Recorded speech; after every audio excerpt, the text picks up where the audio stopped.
Welcome back, Shalloners. Well, today we're talking about KHLOE and Tristan.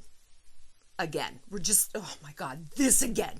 But I say again, like this ever even stopped. And this is what's so frustrating about the KHLOE Tristan situation is that, yeah, it doesn't seem like they were ever actually fully 100% she's done with him. She's going and living her life broken up.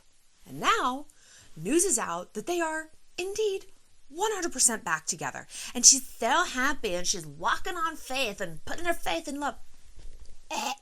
We're going to break it down. I'm going to tell you, I'm going to dismantle the source quotes that People Magazine posted. And as we have talked before, 99% of the time, when you have a story like this, especially about the Kardashians, the source is the Kardashians themselves. Celebrities do this constantly to control spin and to control the narrative of their own storyline, basically, of their own lives. And I know that, obviously, because I was the editor of Star Magazine.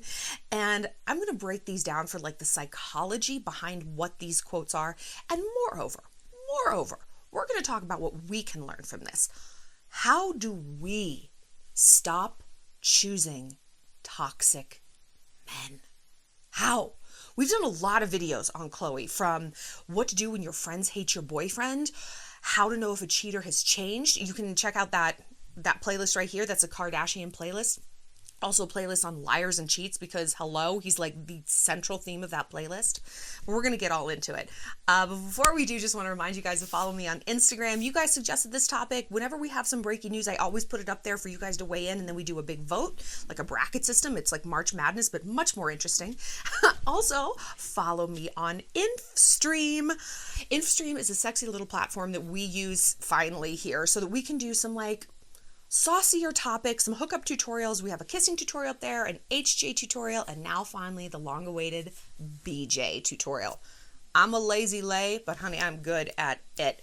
So I'll give you my shortcuts and tips to make third base a little bit easier for you and a lot more exciting for him. What's not to like? So go there. It's $2 a month, ad-free and uncensored. It's wonderful. Now, in case you're wondering where I am, if you're new to this channel, you're like, who is this person? Does she sleep in bunk beds? Is this actually an 11-year-old boy cosplaying as a grown woman? No. I live in Montana, and I'm actually out at a ranch this week, just doing some cattle drive work and working on my horsemanship. This is just like what I like to do. So this is where we're at. Got my hat here, and if my hair starts to really look stupid, which it already does, I'm just gonna take my hair down and put on my hat. Sorry. This isn't the Shallon you deserve. It's a Shallon you get. Also, this is my merch. Check it out. You can buy it in the link down below. We've got a whole bunch. And we're going to have a new merch announcement coming really soon. So get excited for that. So KHLOE and Tristan. This is the thing that frustrates us about KHLOE, is that when you watch the show, she is so insightful. She is so smart. She's the hands down favorite. Like when she talks about Tristan, you're like, yeah, girl, yes, that's what I was going to say. I'm glad you're on board with this. And then you watch the decisions though, and you're like, ah. And I think I love her because she reminds me of me in some ways. Like, the Kardashians are sort of like different aspects of all of our own personality. You know, like Kim is us when we're at our most vain and narcissistic and like icy and bitchy. It's like you're the least interesting to look at. Kourtney is us when, in a lot of ways, we're at our best. We're savage, we're fierce, we toss guys away the second they act up. I mean, of course she didn't with Scott Disick, but since then, I mean, she's a savage, but sweet. So I like that. And then KHLOE is like sort of the heart center. Like she feels things and she experiences things, but she's also like, she gets it and she knows what to do. Theoretically. Obviously though, in practice, not so much. So if you don't know the deal with her and Tristan, basketball player. Okay. Not okay like he's not a basketball player. Okay as if this person would ever be faithful. He's a professional athlete. And this isn't a basketball player thing. This is an MLB. I've dated the NHL extensively. They all cheat. I mean, a man is only as faithful as his options. And how faithful would a dude, a rich, tall, hot, I mean, he's hot enough, dude, how faithful is he going to be? And the bigger question is not just like, well, he's going to be unfaithful because he has options and girls throwing themselves at him. He's going to be unfaithful because his girlfriend, based on results, clearly doesn't care. Clearly doesn't care. Khloe is one giant bluff. Don't you do this or I'm going to leave. And he's like, oh, really? That's funny because you haven't before. I mean, you have, but not really, because you use the baby as an excuse.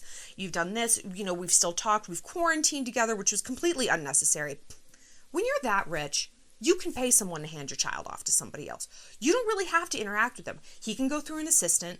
Like, for the rest of us, like, no, that's not really an option. You do truly have to learn to co-parent.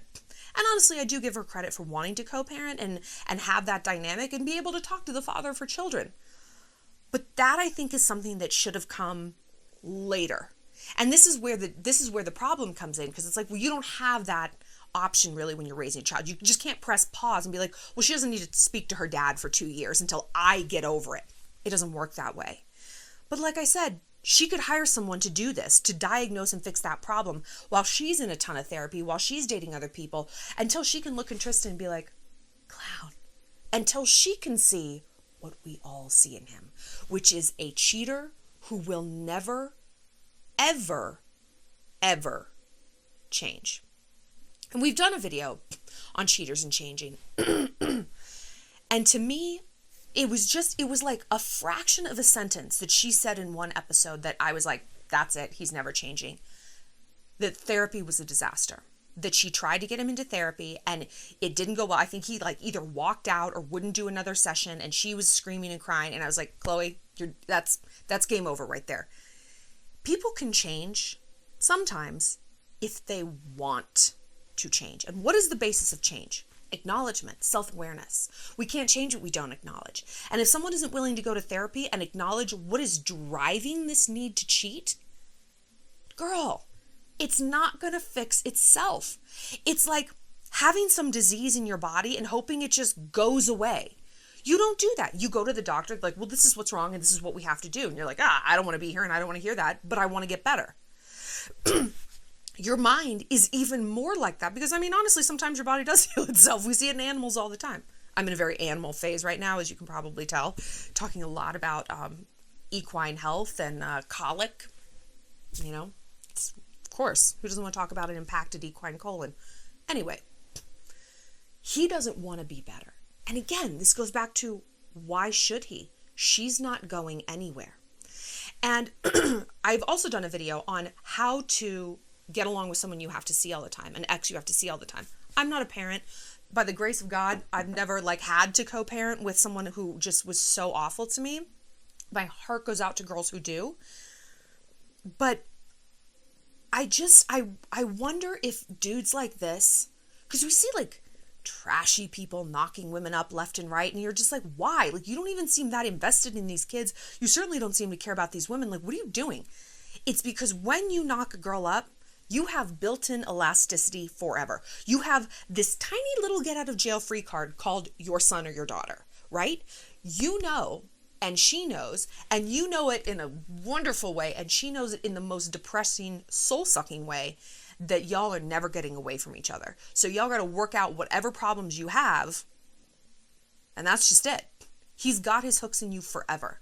And that is so fucked up that a man would use that for evil instead of for good. Think about what kind of person does that. Let's hear about what kind of person does that. Because Khloe has been talking. Well, sources have been talking. Sources. Okay. Khloe's putting her faith in the power of love. Is the quote. She loves having him around. He has the best relationship with True, their daughter. Never a mention of, why wasn't he quarantined with his other child, his son, with his ex, Jordy Craig, who he left while she was pregnant to get with Khloe. You know how they call him third trimester Thompson? Yeah, it's because homeboy dips when the chips are down. He's been amazing to Khloe too. They're very much together and Khloe is beyond happy. So they've been quarantined together in LA, co-parenting. They've been living in kind of a bubble and Khloe enjoys it. Let's dismantle that. They've been living in a bubble. So when there are no external factors, when life and all options for socialization, cheating, real world consequences don't exist, things are great. When there's a pandemic, that's the only time this relationship works. When we are physically not allowed to leave our house, we get along great. We get along great. All we need is plague after plague after plague after plague. Like, what? Here's the lesson there. If you have an if-then situation with your fuckboy or your ex or whoever drove you to watch this video, and girl, I'm there with you, okay? It's if we are in a cabin on the lake, we didn't bring alcohol, so he can't drink, and the power is out, so all we can do is lay in bed, then things are good. If beep, bop, boop, boop, boop, if all of these crazy and unlikely and rare circumstances has to come together for you to have a positive outcome, you do not have a positive relationship. You do not have that. A healthy relationship is he loves me if we're in France. He loves me if we're on a group trip. He loves me if he's on the road. He loves me if we're sitting home watching CSI Miami together. He loves me and he's devoted to me in sickness and in health, rich or for poor, good times or for bad. There's a reason those are the marriage vows, because that's what we want. Not he loves me in a pandemic. Well, just in then.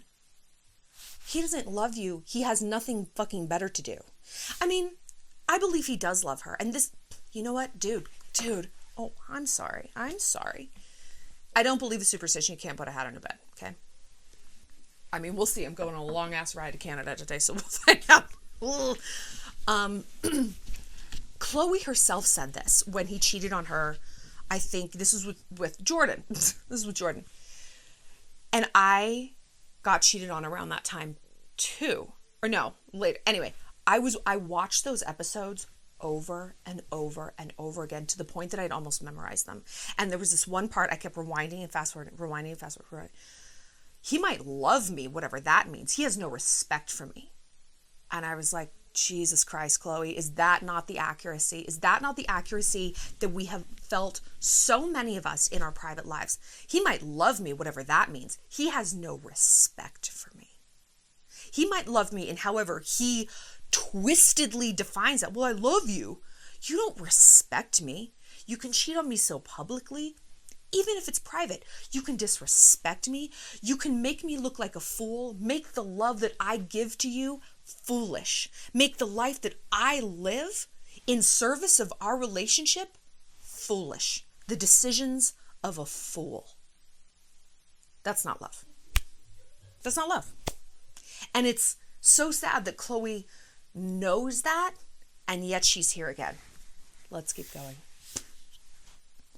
But the source notes, Tristan's basketball season starts back up and their relationship might be tested. Might! Tristan's traveling was always a concern. This is when he would mess up their relationship. She hopes that Tristan has changed, though, so they can continue to be together as a family. Did he mess up their relationship when he was traveling? Khloe, he cheated on you with Kylie's best friend and your good friend and also your employee, Jordan Woods. You know how I feel about her. Zero remorse whatsoever. Zero self-accountability. While they were in your town. Do you remember that? They were here for the NBA All-Star Game. They were in LA. They rented an Airbnb. He wasn't traveling. He was probably 10 minutes from your house. A man will cheat far. He will cheat close. He will cheat here. He will cheat there. It's like a goddamn Dr. Seuss book. He cheated on the wall. He cheated in the hall. He cheated with a hoe. He cheated with a goat. Like, he just will cheat, will cheat, will cheat. We think that cheaters have all these rules. And at the beginning, maybe they do.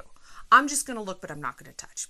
Well, a few DMs isn't going to hurt anyone. I was just on Tinder just seeing what was out there. Okay, we made out in the hallway. It was just a blowjob. I just slept with her. So we're talking a little bit. It's crimes escalate, right? And it's a slippery slope. And this is not this dude's first rodeo. He's not 21 and this is his first serious relationship, and he's just brand new to the NBA and all this stuff. He had a girlfriend. He had Jordy Craig for what, like 2 or 3 years or something? You think he wasn't cheating on her, girl? He was just cheating on everybody. Traveling is not the problem. Basketball is not the problem. Tristan is the problem. And again, this goes back to the if-then construct that you have. If he didn't play basketball, if he never left the house, if I had him in some sort of cage in the garage, he would never cheat. That's not healthy. That's not a successful relationship. Not only because these factors are most of the time impossible to control, right? And you're probably not dating an NBA player, but it's probably like, well, if he just didn't drink so much, he wouldn't cheat on me. Okay, but he does drink so much. And why does he drink so much? He chooses to. Well, he drinks because he's this and that. He chooses to. He sees the consequences. He drinks, he cheats, you fill in the blank. If that fill in the blank is, you get mad but you don't leave. Yeah, girl, why would he stop doing any of this shit? If the consequence is, he has never spoken to you since, that actually will wake a man up. He'll be like, I've lost a lot. And this isn't working for me. This isn't working. I'm going to change my ways. I'm going to get a little bit of that self-awareness. I'm going to get a little bit of that acknowledgement and hopefully growth. Again, there doesn't seem to be a lot of that in this KHLOE Tristan dynamic. And now it's gotten to the point where it's on both sides. He doesn't seem to want to change me better. And now she's telling herself this story that, oh, it's basketball that's doing it. So what, are you going to wait till he retires? Maybe, and you know, they retire young. He could retire in 2 years. He could get injured tomorrow and his career would be over. That is not going to stop a cheater. It is, it's pathological. It's in here. The call is coming from inside the house. Let's keep going. Oh, okay. Ugh. And so she has been open about co-parenting. Co-parenting. Do they involve, co-parenting involve blowjobs? That's interesting. I didn't know that. So this is what she said. She told people exclusively. So many people don't understand it, but I lead with love and we put our child first. I lead with love. Don't do that. That doesn't work. Lead with your goddamn mind. Lead with data. Lead with data. Okay? The best predictor of future behavior is past behavior. And that has never been more true than if there are no additional data points introduced. What would those data points be? Self-awareness, therapy, emotional growth. There is none of that being introduced. So I'm leading with love means I'm leading with hope. And hope is stupid. Hope is for idiots. Data is for smart chicks. Data is for the warm-blooded animals. Data is for the bad bitches. Like, yeah, I hope he's going to be better, but I'm looking at the data and I'm drawing a different conclusion. And like I've always said, I have decided that the root word of dating is data. It's not, but it helps me get back in that mind frame of not like hope and whatever. Let me finish her quote and then we're going to get into this. Tristan and I needed time to heal and I needed time to go through my emotions. But now he's literally one of my best friends. A lot of that has been because of quarantine. We spend a lot of time together with no distractions. And seeing him as a dad and how helpful he is, I'm so grateful. Points for doing the bare minimum. Especially during this time because it's such an isolating time, I'm really grateful for that support and additional help. Don't fall in love with someone during quarantine. We've talked before about the concept of camp hot, where, you know, you go to summer camp and this dude is like clearly like a hard 5 out in the real world, but at camp you're like, oh my God, I am obsessed with Jonas. And you get back out and you're like, wait, what? It's because women are hardwired to choose the most mateable male in any population. It's a survival mechanism. I mean, we used to have to we had to pair up to survive and certainly to continue the species. So we would pick and still do the best of what's around, the best in any sample size. That's why we get crushes on our coworkers. And that's a huge thing that's fueling all of our quarantine relationships, that we had, where it's like, oh my God, I got so fixated on this guy that I was only just talking to on Hinge or whatever. It's because we didn't have enough influx of data. And that was, I think certainly that's at play with KHLOE and Tristan right now. She doesn't have that or she didn't have that data. He was in this bubble, like she herself said, or the source said, okay, there was this bubble. A bubble is not a good thing. First of all, a bubble, like we said, is not realistic in terms of like outcomes. And if it has to be like this perfect, sterile, emotional environment in order to make your relationship work, your relationship doesn't work. Think about a human being. You know, we hear these stories on like 2020 or something about like the kid who's allergic to everything and he has to live in this sterile bubble of a room and he can only like touch someone with his fingertip through like a hazmat suit. That body doesn't work, right? That human being, functionality wise, doesn't work. If there's an emotional situation like that, where you have to remove every single factor and every single bad thing and get him just on the right day and just in the right mood and just when you look the best and just when his mom didn't say this and just when that doesn't work. You're the boy in the bubble, not in a good way. And besides, this just gave Tristan a sustained opportunity for manipulation, you know? And I know a lot of you guys feel that way about quarantine, like your quarantine relationships, or even just dudes in general. It's like if we give a toxic person enough access to them, they're just going to get more toxic. They're just going to refine themselves. I always remember reading about psychopaths and sociopaths that like, you can never rehabilitate them. I mean, you can't grow a conscience.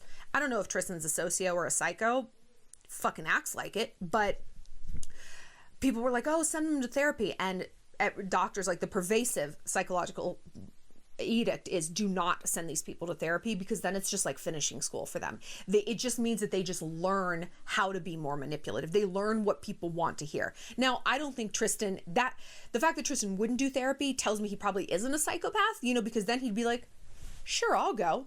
I think he's just a run-of-the-mill douche who has a woman letting him do whatever he wants. Whatever he wants. So the key is to acknowledge that you are, in fact, the common denominator. And just like we were saying with Tristan, you know, like he wouldn't go to therapy, so there's not going to be an acknowledgement of what was wrong. Therefore, there's no chance of fixing it. Oh, baby girl, that's a two-way street. If we want change in men, we got to be changing ourselves too. And in fact, that's really the only change that's going to be meaningful and matter. We can't change other people in this world. I can't even ripen an avocado. You think I can ripen a whole ass boy? Nope, you can't. People change when they want to. People are done with the behavior when they're done with it. That's just how it is. We even see this with our friends. It's like, oh my God, I wish she'd break up with him. She's not done till she's done, girl. And that's just how it goes. So the way to do this is to accept one huge thing that's probably driving this. We tend to date people who remind us of our most difficult parent. Oh, what? We tend to date people who remind us of our difficult parent. Why? Because we're trying to do the relationship over, but like fix it, do it right. And this is like such a fool's errand because how could getting in a relationship with Chris fix the relationship with my mom? What? How would importing a new person in my life fix something with a different person in my life? It doesn't work that way. But it can if the new person you're importing into your life is a therapist. Because what therapy does is makes a constellation out of stars. We look at our issues and we're like, I don't know. We just see a bunch of scattered data points that don't add up to anything. A therapist is like an astronomer. They look at these data points and they're like, beep, boop, boop, boop, boop. That's a picture. That's a bear holding a club, riding a dolphin, surfing through, you know, a sea of Skittles. Now you have a picture. And what are constellations used for? Navigation, right? They're used for navigation. Emotionally, we can create emotional constellations that now we can use to steer. We can guide our lives around principles and traumas and tape loops and just knowledge about what is fueling our behavior. And therefore, we acquire mastery over that behavior. When you realize that you're actually dating this person because their pattern of behavior reminds you exactly of your grandmother who raised you, you're like, oh, okay. It's actually not AJ who I'm obsessed with. That's not what I'm like fixated on and clinging to. It's that it reminds me of this other dynamic. So let me go and sort out that dynamic. But it seems harder to sort out that dynamic, doesn't it? Oh my God, I don't want to dive into this ocean of figuring out how my parental relationships work and unraveling this. It's much more effective to bat around, again, this ball of tinfoil that is a fuckboy. But is it? Would you say that to a drug addict? Goes back to this. Would you say that to an alcoholic? Be like, oh, no, don't work out what's actually wrong. Have another drink. I think that's actually probably going to help. No. You would acknowledge that that is a terrible idea, completely ineffective, and now simply importing a secondary, arguably worse issue on top of an issue that actually maybe they could make a lot of headway with if they just got into some therapy. Therapy's awesome. We all like to talk about ourselves. I mean, what do you think this is? This is just, hey, it's like the Shallon emotional hour. It's what this whole channel is, for crying out loud. Okay. So when we can acknowledge that, then we can look at our decisions based, and when I say that, I mean that we are the common denominator here. We can look at two seemingly opposite, but actually very closely intertwined things fueling our behavior. If we keep choosing broken people, one or two, if not both, factors are going on. The first one is codependency. And this is very, very closely linked to that parental relationship. Codependency means you want to fix somebody. Codependency is, I care more about fixing your problems than you fixing your problems. Clearly, in the KHLOE Tristan dynamic, she's like trying to understand why he's doing what he's doing, blah, blah, blah. And he's just like, sorry about it. If he's saying sorry at all, which he doesn't seem to be sorry, sending her stupid ass Dior bags, like, ugh. She's the one like, oh, and it was because his mom did this and this. And don't we all do that, girls? Oh my God. I said in a recent video, I am so tired of psychologically diagnosing boys who do not give one fucking second of thought to why I act the way I do, to my pathology, to my history, to how it factors into anything. Never. I have never, from ex-boyfriends to ex-husbands, had someone sit down and be like, this is why I think you act the way that you do. You know, I might not have loved to hear it, but I would have appreciated that they spent a little time thinking about it. Why would I have appreciated that? Because I'm codependent. Because I tend to pull myself into codependent relationships. Look what I do for a living. I fix people. I fix situations. I diagnose, right? And so that is very, very hard to turn off. And it has been truly a conscious effort for me over the last year to turn it off, to switch off that faucet, because I have seen the devastating effects of my own codependency. Lecturing my friends, preaching to my mama, trying to fix boys who were either beyond repair or who didn't want to get fixed. Because why would they? I was here to clean up all the messes. I wasn't leaving. This was too much of a fun puzzle for me. I was the cat with the tinfoil, right? So I have begun to dismantle that, and truly it has been so hard. A few months ago, I was in a situation where I had the opportunity for a brand new codependent project. This boy I was seeing, it was like during quarantine a little bit, was like a mess. Like he had a very specific, serious issue. And I was like, I can fix this. And I had to check myself so hard to not get into another scenario with someone who needed fixing. So hard. And the reason I was like into fixing him is because I hadn't worked through the issues of my previous codependent relationship, right? I wanted to be distracted. And that brings up our second point, fear-based decisions. But let me finish my story. When I had to walk away from this codependent person, it didn't feel sassy and empowering. It felt like fucking agony. It felt like a withdrawal from drugs. I didn't even like him that much. We didn't even know each other that well. But I was so enamored with the idea of another emotional project. Why? To distract me from the previous emotional project that I had. And that emotional project was to distract me from a psychological splinter. A thing in my life, self-esteem, career trajectory, family relationships, lack of solid friendships. You fill in the blank, because there is something to be filled in. It was distracting me from that, so I didn't have to work through any of that. It was just wallpaper over wallpaper over wallpaper, right? And that shit can go back for decades. You could be wallpapering over a trauma in your teenage years when you're 35, just with a new thing and a new thing and a new thing. Drug addicts don't just do one drug. They're not like, oh, I'm sorry, no, I only do cocaine. They'll do a little of this, a little of that, a handful of this, some pills, some alcohol. Why? Wallpaper, wallpaper, wallpaper, wallpaper. And then they're not just in rehab for heroin. They're in rehab for opiates and anorexia and drinking and this. until finally, maybe, they strip all of that down to the wall that has the wound. That psychological splinter, family divorce, trauma when you were a teenager, whatever it might be. Maybe just a bad broken heart.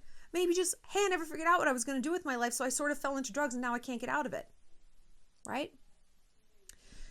So that's codependency. Like I said, there's another one, fear. Fear-based decisions. These two things, fear-based decisions and codependency, they really do walk hand in hand. They're very similarly linked. And one often begats the other. Fear is, again, if I lose this boy, then I'm going to have to look at my own splinter. If I lose this boy, then I'm going to have to face this monster under the bed. And it doesn't have to be something as big as like trauma and molestation. Like, I'm fortunate enough, I don't have these things in my past, but that doesn't mean problems aren't problems. You know, the largest problem in your life is still the largest problem in your life. It might be the smallest in someone else's. I mean, God bless that it isn't. So I had to get out. I had to let go of, not a toxic, he wasn't toxic, but it was a bad relationship when I first got to Montana. And it was just starting out, but I had to let go of it. And it was so, because he was actually like super annoying. He was super annoying, just like talked all the time. I couldn't get a word in edgewise. And then he'd be like, you know, I don't really know that much about you. And I was like, that's because you never stop talking. You literally never asked me anything. Of course you don't know it. And he like found something out about it. And he was like, what? I didn't know that. I'm like, yeah, no shit. You don't know almost anything about me, dude. Like, you never shut up. But even though I didn't enjoy him and it was becoming kind of a toxic relationship, I was afraid to let him go because I really, really enjoyed his female friends. Like, I met these girls and I was like, oh my God, I love them. I was new in town. My biggest fear about moving here is that I wasn't going to make friends, right? Not that I wasn't going to find a guy. Fuck, guys are everywhere. You could, honey, I can find a man wherever I want to. I'm never going to be able to replicate the amazing friends that I left in New York. And so coming into this group of friends that he had, I was like, wow, I feel like I cut the line. You know, I feel like this totally ameliorated my big fears about moving here. I figured it out and I don't want to let that go. And then, but instead of acknowledging that, because now weeks, months after, I can acknowledge it. At the time, no, I localized all of it onto him. I cannot lose this boy. I cannot lose this boy. I'm obsessed with him. I like him so much. I might even love him. He could be the father of my children. But once I was able to pull back and just, because I sat there one night and I'm like, why the fuck do I feel this way? I feel insane. I feel insane over this man. I feel like I'm on drugs. I feel like from him is a withdrawal from drugs. Just like walking away from that potentially codependent relationship in quarantine also felt like I was withdrawing. I needed it. I was dope sick. I have to talk to him. A million Taylor Swift playlists. And I finally sat there and I was like, Shallon, this is not you. This is not you. What is going on? And I got to the root of it. I got to that splinter. I'm afraid to lose this like life that I was able to step into so seamlessly here in Montana. And the thought of having that taken away means I start over and I'm afraid I won't be able to replicate it on my own. And once I was able to acknowledge that, I was able to voice that to other people, to my friends, to my therapist, to my mom. And they all said the same thing. The fuck? What are you talking about? You think that's the only way you're going to make friends in this town? First of all, who says you can't ever be friends with these girls? Like, you know, but let's say that you're not. Do you think you're never going to make friends? They're like, you make friends everywhere you go. Everywhere you go. And I'm like, I do. They're like, yes. And I was like, I choose to believe you. I choose to believe that it's true. I'm going to walk by faith and not by sight. Not on the way KHLOE Kardashian's doing it, but towards something healthy instead of towards my psychological splinter. I cut things off. And every time I would feel myself getting Taylor Swift hysterical about him, I was like, it's not him. It's not him. It's what he represented. It was the benefit package of him. We're good. And I was able to separate. And then it forced me to go do all of those things that I had relied on him or potentially was going to rely on him for, the socialization. And sure enough, I have an amazing group of girlfriends. I reached out to friends. I was like, hey, who knows somebody in Montana? Like, if you have any, one of my friends from high school connected me with the most amazing group of chicks. Love them. We're friends now. I'm like, And I never think of this dude at all. And I was bananas about this breakup. And it was like not even a real relationship. Like, what am I talking about? But that's the thing. I was so twisted about it because it represented something else. So if you're in the toxic relationship, dial it back. What does this person represent? Are they a getaway car from something? From what? I know you don't want to go back to whatever that car was speeding away from, but you have to. You have to if you want to craft healthy relationships. If you don't want to have to click on videos like this anymore, right? And you shouldn't. You shouldn't have to do this. We need to start investing in ourselves and diagnosing ourselves a little bit in order to get some clarity and realize that these toxic relationships, they are merely symptoms of a larger issue. They're a meth, they're a heroin, they're a cocaine, they're an alcohol. And you are not a fucking drug addict, are you? No, you're a shalligator. You're a warm-blooded animal. You're a doctor, you're a lawyer, you're a business owner, you're a business manager, you're a creative, you're doing amazing things with your life. Stop importing drugs. Stop. And we can stop. That's the gift and the curse, is that only we can stop it. But it takes that introspection. It takes that pause. It takes literally that one night of sitting down, maybe with a piece of paper and being like, what is under this feeling? Okay, what is under this feeling? Okay, what's under that fear? Okay, is that fear realistic? Is this fear that I can't leave him or no one's going to love me again? Who told you that? Did you tell yourself that? Did your mom tell you that when you were younger? You're unlovable. You're why dad left. Have you been taking other people's opinions, other people's psychological splinter fueled verbal spouting? Have you been taking all those things as fact? Are they fact? No. Take these tape loops, these scary tape loops, and ask yourself, if you heard your best friend say it, would you say, yeah, no, that's a fact? If you heard your best friend say, I have to stay with this super toxic guy because no one else is going to love me, you'd be like, what? That's insane. That's insane.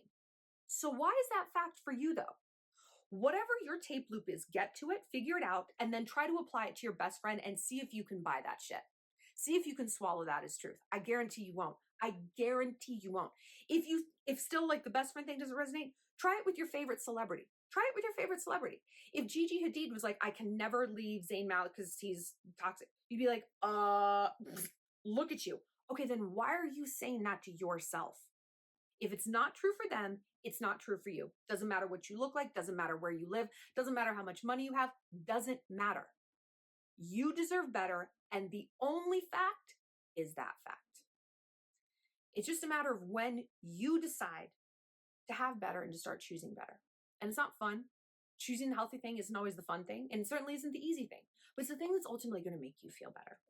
And I wish KHLOE would be my friend or know this or something, or get into some therapy on her own or something. I wish we could launch Tristan into space. Maybe we could recreate the movie Space Jam, like much more literally. Just think about it, Warner Brothers. I'm just throwing it out there, doing your job for you, no big deal. I would like to know what you guys have to say about Coco and Tree. Nothing good. I want to know what you guys have to say about KHLOE and Tristan. Do you think maybe he has changed? I mean, who knows? Things go on behind the scenes that we don't know about. Maybe this is their happy ending. I'm not a betting woman, but if I was, this is not one that I would take. Tell me about your experience with breaking toxic patterns. How did you do it? What did you find out your psychological splinter was? What tape loops were driving all of this? And of course, click like and subscribe for more videos. Hopefully I'm going to be able to do more this week. The ranch is hard with reception, but we're definitely going to be back at it over the weekend. And like I said, follow me on Instagram for a nice BJ tutorial. You won't be disappointed. I'll see you later, Shalligators.